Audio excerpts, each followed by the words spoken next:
ஒரு வெயில் காயும் நாளில் சாலையின் ஓரத்தில் தனிமையில் அலைந்து கொண்டிருந்தது ஒரு பிளாஸ்டிக் பை. நீண்ட நாட்கள் கழித்து வெளியே வந்த அந்த பை மகிழ்ச்சியுடன் நகரத்தை சுற்றி கொண்டிருந்தது.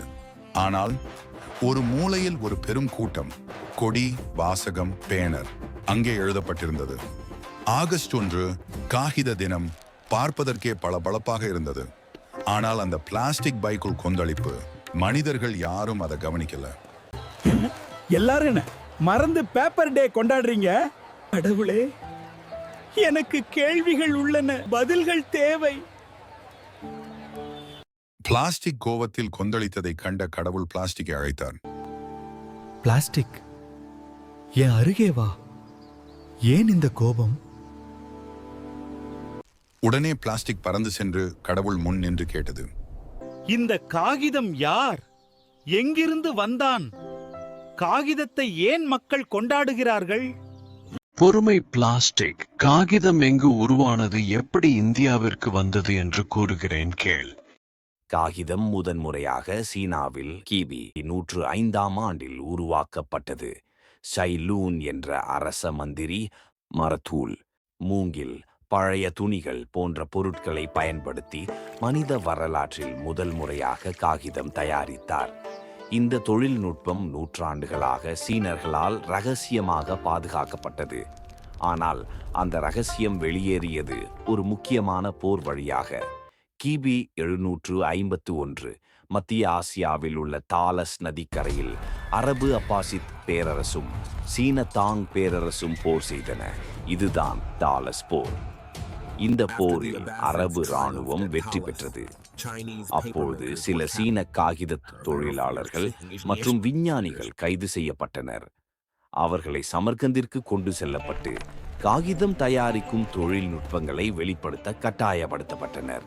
அதன் மூலம் காகிதம் உருவாக்கும் தொழில்நுட்பம் முதன்முறையாக சீனாவின் எல்லையை கடந்தது. இதன் பிறகு அந்த அறிவு மத்திய ஆசியா, பாக்தாத், எகிப்து மற்றும் இஸ்லாமிய உலகில் பரவியது. பின்னர் காகிதம் ஐரோப்பா மற்றும் இந்தியாவிற்கும் பரவியது. அதன் மூலம் கல்வி, அறிவியல் மற்றும் தகவல் பரிமாற்றத்தில் ஒரு புதிய புரட்சி உருவானது. 13ஆம் நூற்றாண்டில் அப்பொழுது காஷ்மீர் பகுதி இஸ்லாமிய சுல்தான்களின் ஆட்சியில் இருந்தது. அவர்கள் மூலமாக சமர்கந்த் மற்றும் ஹேராத்தில் இருந்து காகிதம் தயாரிக்கும் நுட்பம் இந்தியாவுக்கு கொண்டு வரப்பட்டது. அதன் முக்கிய பங்கு வகித்தவர் சுல்தான் சைன் உல் அபிடின். அவரது ஆட்சியில் காஷ்மீரில் முதன்மையான காகித உற்பத்தி மையங்கள் நிறுவப்பட்டன. அவற்றில் தயாரிக்கப்பட்ட காஷ்மீர் காகிதம் என்பதற்கே தனி புகழ் இருந்தது. இந்த தொழில்நுட்பம் பின்வரும் நூற்றாண்டுகளில் முகலாய காலத்தில் இந்தியா முழுவதும் பரவியது. லக்னோ, ஜெய்ப்பூர், ஹைதராபாத் மற்றும் செரம்பூர் போன்ற பகுதிகளில் காகித உற்பத்தி நடைபெற்றது. இந்திய வரலாற்றில் காகிதம் வந்த பிறகு அறிவியல், கலாச்சாரம் மற்றும் கல்வியில் மறக்க முடியாத தாக்கத்தை ஏற்படுத்தியது. அது சரி கடவுளே, ஆகஸ்ட் 1 ஏன் காகித தினமாக இந்தியாவில் கொண்டாடப்படுகிறது? அதற்கும் ஒரு வரலாற்று காரணம் உண்டு, கேள். 18ஆம் நூற்றாண்டின் இறுதியில் பிரிட்டிஷ் கிழக்கிந்திய கம்பெனி இந்தியாவை ஆக்கிரமிக்கத் தொடங்கியது. அவர்கள் வருகைக்கு முன்னர் இந்தியா முழுவதும் உள்நாட்டு காகித உற்பத்தி மையங்கள் இயங்கிக் கொண்டிருந்தன. இவை கைத்தொழில் முறைப்படி செயல்பட்டன. பிரிட்டிஷ் ஆட்சி வந்த பிறகு இந்திய காகித தொழில் பல்வேறு காரணங்களால் வீழ்ச்சியடைந்தது. முதலாவது, ஐரோப்பிய இயந்திர காகித உற்பத்தி தொழில்நுட்பம் அதிவேகமாக வளர்ந்தது. பிரிட்டிஷ் அரசு இந்திய உள்நாட்டு தொழில்களுக்கு பொருளாதார ஆதரவு வழங்கவில்லை. மாறாக இந்தியா முழுவதும் பிரிட்டிஷ் இயந்திர காகிதங்களை ஏற்றுமதி செய்தது. இங்கிலாந்து நிறுவனங்கள் இந்தியாவில் இயந்திர காகித ஆலைகளை நிறுவத் தொடங்கின. இதன் விளைவாக இந்திய உள்நாட்டு காகித உற்பத்தி முறைகள் முற்றிலும் மாற்றப்பட்டன. 20ஆம் நூற்றாண்டின் துவக்கத்தில் மகாத்மா காந்தியின் சுவதேசி இயக்கம் இந்தியரை பிரிட்டிஷ் இறக்குமதி பொருட்களிலிருந்து விடுவிக்க சுய உற்பத்தி அறிவை ஊக்குவித்தது. 1930களில் அந்த இலட்சியத்தை பின்பற்றி விஞ்ஞானி K.P. ஜோஷி கழிவுத் துணி மற்றும் பழைய கைத்தொழில் துணிகளை பயன்படுத்தி கைத்தொழில் முறையில் காகிதம் தயாரிக்கும் முயற்சியை தொடங்கினார். இந்த முயற்சிக்கு மகாத்மா காந்தி நேரடியாக ஆதரவு அளித்தார். இதன் விளைவாக ஹேண்ட்மேடு பேப்பர் இன்ஸ்டிடியூட் HMBI 1940 ஆண்டு ஆகஸ்ட் மாதம் 1ஆம் தேதி பூனேயில் நிறுவப்பட்டது. இந்த நிறுவனத்தை பண்டிட் ஜவஹர்லால் நேரு திறந்து வைத்து இந்திய கைத்தொழில்களின் அறிவியல் மேம்பாட்டுக்கான முன்னோடி என பாராட்டினார். MBI நிறுவனத்தில் உருவான காகிதம் பின்னர் இந்திய அரசமைப்பின் அசல் நகலுக்கு பயன்படுத்தப்பட்டது. இப்படிதான் சுதந்திர இந்தியாவின் கனவுகள் 1940 ஆண்டு ஆகஸ்ட் 1ஆம் தேதி ஹேண்ட்மேடு பேப்பர் இன்ஸ்டிடியூட்டில் உருவான ஒரு காகித தாளில் ஆரம்பமானது. அதனால்தான் இன்று இந்தியா முழுவதும் ஆகஸ்ட் 1 பேப்பர் டே, அதாவது காகித தினம் என கூறி கொண்டாடப்படுகிறது. இந்த காகிதம் மனிதர்களுக்கு எவ்வாறெல்லாம் பயன்படுகிறது? காகிதம் என்பது ஒரு சமூகத்தின் சுத்தமும் சுகாதாரமும் பாதுகாக்கும் முக்கியமான சாதனமாகும். ஒரு முறைக்கு மட்டும் பயன்படுத்தப்படும் டிஷ்யூ, காகித கோப்பைகள், நாப்கின்கள் போன்றவை நோய்கள் மற்றும் தொற்றுகள் பரவுவதை தடுப்பதில் பெரும் பங்கு வகிக்கின்றன. உணவுப் பொருட்கள் மற்றும் பானங்களை பாதுகாப்பாக மூடுவதற்கும் எளிதாக எடுத்துச் செல்லவும் காகித பொருட்கள் பயன்படுத்தப்படுகின்றன. தானிய பெட்டிகள், தேயிலை மற்றும் காபி வடிகட்டிகள் அனைத்தும் காகிதத்தை அடிப்படையாகவே வைத்துள்ளன. கண்ணாடி மற்றும் உலோகத்துடன் ஒப்பிடும்போது காகிதம் எளிமையாக மறுசுழற்சி செய்யக்கூடியதும் மிக லேசானதுமான ஒரு பொருளாகும். சயின்டிஃபிக் அமெரிக்கன் நடத்திய ஆய்வுப்படி மக்கள் இன்னும் காகிதத்தில் வாசிக்க விரும்புகிறார்கள், குறிப்பாக தீவிரமான வாசிப்புக்கு. இது சிறப்பான நினைவாற்றலை உருவாக்கி குறுகிய மற்றும் நீண்ட கால நினைவுகளை மேம்படுத்துகிறது. தொடுதல், வாசனை, பக்கம் திருப்பும் சத்தம் போன்ற உணர்வுகள் மூளையில் உணர்ச்சி செயலை தூண்டும். நூற்றாண்டுகளாக தகவல் பரிமாற்றத்தில் காகிதம் முக்கிய இடம் பெற்றுள்ளது. இன்றும் கடிதங்கள், நீதிமன்ற ஆவணங்கள், கல்லூரி சேர்க்கை கடிதங்கள் எல்லாம் கையெழுத்துடன் காகிதத்தில் தான் எழுதப்படுகின்றன. உலகம் முழுவதும் மில்லியன் கணக்கான பொருட்கள் இன்று காகித அடிப்படையிலான பாதுகாப்பு மூடு பொதியில் அனுப்பப்படுகின்றன. காகிதம் ஒரு பன்முகத்தன்மை கொண்ட பொருளாகும். இது மென்மையானதாகவும் வலிமையானதாகவும் தற்காலிகமாகவோ நிரந்தரமாகவோ ஈரத்தை உறிஞ்சக்கூடியதாகவோ எதிர்த்து கொள்ளக்கூடியதாகவோ மாற்றப்படலாம்.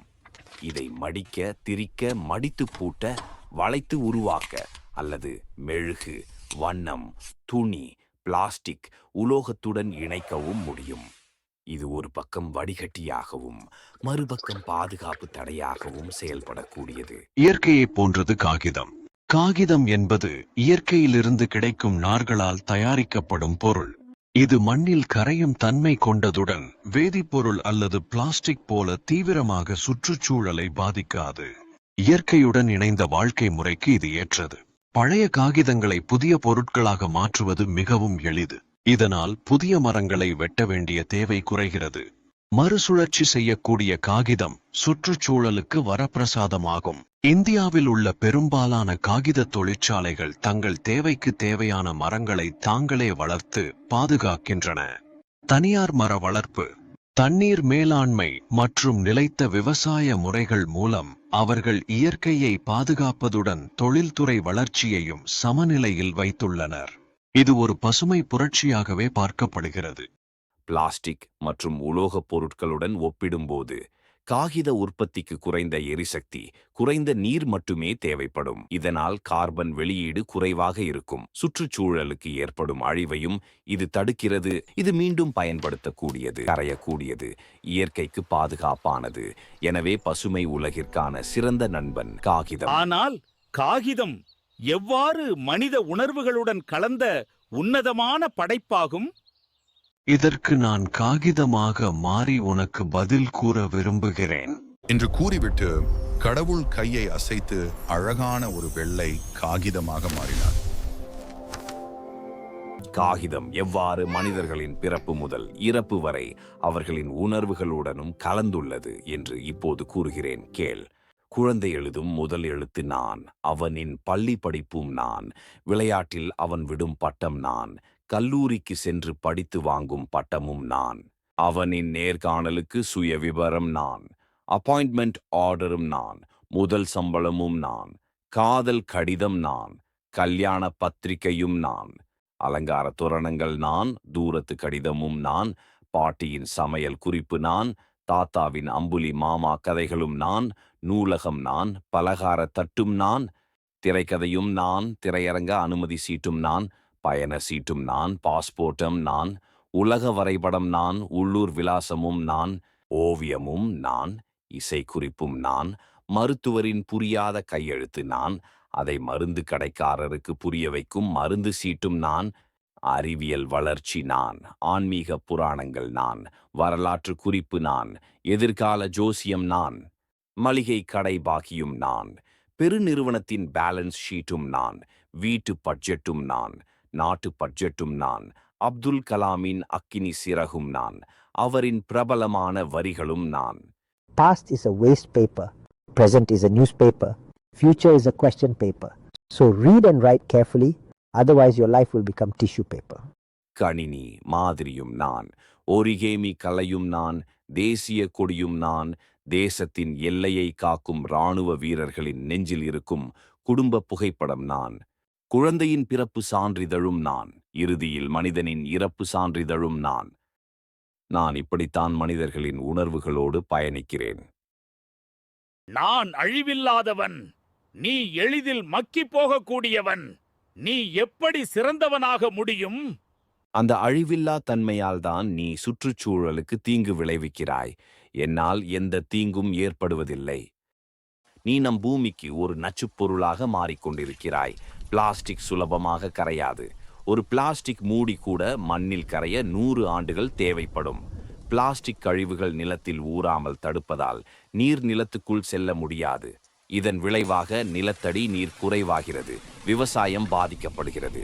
அதேபோல் இந்த கழிவுகள் மழை நீரோடு கலந்து நதி, ஏரி, கடல்களில் சென்று சேருகின்றன. கடல் உயிரினங்கள் அதன் விளைவாக உயிரிழக்கின்றன. பிளாஸ்டிக் எரிக்கப்பட்டால் நச்சான புகை வெளியேறும். இது நம் சுவாசத்திற்கே ஆபத்தாக அமைகிறது. இவ்வாறு விவரித்துவிட்டு கடவுள் மீண்டும் தன் நிலை மாறினார். அப்போது பிளாஸ்டிக், காகிதம் மனிதர்களுக்கு அவ்வளவு முக்கியமானதா? ஆம், மனிதர்களின் அனைத்து நிலைகளிலும் அவர்களின் எண்ணங்களுடனும் காகிதம் ஒன்றிணைந்து பயணிக்கிறது. இதனாலேயே காகிதத்தை மனிதர்கள் கொண்டாடுகிறார்கள். அப்பொழுது அங்கு வந்தது ஒரு அலைபேசி. வணக்கம் கடவுளே, நீங்கள் பேசியதை நான் கேட்டுக்கொண்டுதான் வந்தேன். இப்போதெல்லாம் காகிதத்தை விட மனிதர்கள் என்னை அதிகமாக பயன்படுத்துகிறார்கள். நான் காகிதத்தை விட சிறந்தவன். நீ நினைப்பது தவறு அலைபேசியே. உன்னை பயன்படுத்துவதாலும் உன்னை போன்ற எலக்ட்ரானிக் சாதனங்கள் பயன்படுத்தப்பட்டு வேஸ்ட் ஆக மாறும்போதும் ஏற்படும் அபாயங்கள் பற்றி தெரியாமல் பேசுகிறாய். எலக்ட்ரானிக் சாதனங்கள் அதிக அளவில் பயன்படுத்தும் போது கதிர்வீச்சு அபாயம், கவனமின்மை, செவித்திறன் பாதிப்பு, இருளில் பயன்படுத்தும் போது கண்களில் பாதிப்பு மற்றும் சிறு குழந்தைகளுக்கு ஆட்டிசம் போன்ற பல நோய்கள் ஏற்பட வாய்ப்புள்ளது. அது மட்டுமல்ல, புதிய தொழில்நுட்ப ஆசையில் சாதனங்கள் நல்ல நிலையில் இருக்கும்போது புதிய சாதனங்கள் வாங்குவது, பழுதான சாதனங்களை பழுது பார்க்காமல் மாற்றுவது, சமூக ஊடக பாதிப்பால் தேவையில்லாத பொருட்களை வாங்குவது, பயன்படுத்திய பின்பு முறையாக கையாளாமல் குப்பைகளில் எறிவது. இதன் மூலம் அதிக அளவில் வேஸ்ட் உருவாகிறது. இந்த வேஸ்டினால் நீர் மற்றும் நிலத்தில் எதிர்காலத்தில் பல மோசமான விளைவுகள் ஏற்படும். இது போன்ற நிலை நீடித்தால் வருங்கால சந்ததியினரின் எதிர்காலம் மிகவும் பாதிக்கப்படும். அதை தடுக்க இப்போதே மனிதர்கள் தங்களின் பழக்க வழக்கங்களை மாற்றிக்கொள்ள வேண்டும். என்னால் இவ்வளவு பாதிப்பு ஏற்படுகிறதா? என்னை இந்த பாதிப்புகள் ஏற்படுத்தாத பொருளாக மாற்றுங்கள் கடவுளே. கடவுள் உடனே அலைபேசியை ஒரு புத்தகமா மாத்தினார். கடவுளே, நீங்கள் என்னை ஒரு புத்தகமாக மாற்றிவிட்டீரே. ஆம், புத்தகமே உனக்கு மாற்று. உனக்குள் இருக்கும் அத்தனை அறிவுகளுக்கு மூலமே இந்த புத்தகங்கள்தான். மக்கள் தகவல்களை இணையம் வழியாக டிஜிட்டல் முறையில் நாடுகிறார்கள் என்பது தற்போது யாருக்கும் ஆச்சரியமில்லை. ஆனால் குழந்தைகள் புத்தகங்கள் மூலமாக படிக்கும்போது கற்றல் திறன் அதிகரிக்கும். சமூக பிணைப்பு, விளையாட்டு, கற்பனை திறன் மேம்படும். இதனாலே காகிதம் ஒரு உன்னதமான படைப்பாகும். புத்தகமாக மாறிய அலைபேசி ஒரு பள்ளி மாணவனின் புத்தக பையில் சேர்ந்தது. அதை கவனித்த பிளாஸ்டிக், கடவுளே, என்னையும் இவ்வளவு உன்னதமான காகிதமாக மாற்றிவிடுங்கள். அதுவே எனக்கு மகிழ்ச்சி. அப்படியே ஆகட்டும். நீயும் மனிதர்களின் உணர்வோடு கலந்த காகிதமாக மாறுவாயாக. கடவுள் கையசைத்து பிளாஸ்டிக்கை காகிதமாக மாற்றினார். காகிதமாக மாறிய பிளாஸ்டிக் பறந்து சென்று ஆற்றோரத்தில் விளையாடி கொண்டிருந்த குழந்தைகள் கையில் சேர்ந்தது. அந்த குழந்தைகள் அதை காகித கப்பலாக மாற்றி ஆற்றில் விட்டனர். கடவுளும் காகித கப்பலுடன் சேர்ந்து பயணித்தார். வரலாற்றிலும் மனித வாழ்விலும் முக்கிய பங்கு வகிக்கும் காகிதத்திற்கு ஆகஸ்ட் 1 அன்று காகித விழாவாக கொண்டாட வேண்டும். இது வெறும் காகித தினமாக இல்லாமல் தேசிய அடையாளமாக மாற வேண்டும். பிளாஸ்டிக் 8 முதல் 14% மட்டுமே மறுசுழற்சி செய்யப்படுகிறது. ஆண்டிற்கு 8 மில்லியன் பிளாஸ்டிக் கழிவுகள் கடலில் கலக்கிறது. இது மோசமான தாக்கத்தை ஏற்படுத்துகிறது. இவேஸ்ட் 18% மட்டுமே மறுசுழற்சி செய்யப்படுகிறது. இதிலிருந்து வெளியேறும் நச்சுக்கள் கிட்னி செயல் இழப்பு, கேன்சர் போன்ற நோய்களை ஏற்படுத்துகிறது. காகிதம் 70 to 75% மறுசுழற்சி செய்யப்படுகிறது. இது எளிதில் மக்கக்கூடியது என்பதால் சுற்றுச்சூழல் பாதிப்பை ஏற்படுத்துவது இல்லை. சுற்றுச்சூழலுக்கு உகந்த காகிதத்தை பயன்படுத்தி வருங்கால சந்ததியினரின் எதிர்காலத்தை காப்போம். இப்படிப்பட்ட உன்னதமான காகிதத்தை உருவாக்கும் பெருமை மிகு நிறுவனமாக நாங்கள் இருக்கிறோம். Seshasai Paper and Boards Limited. Fine papers, lasting impressions.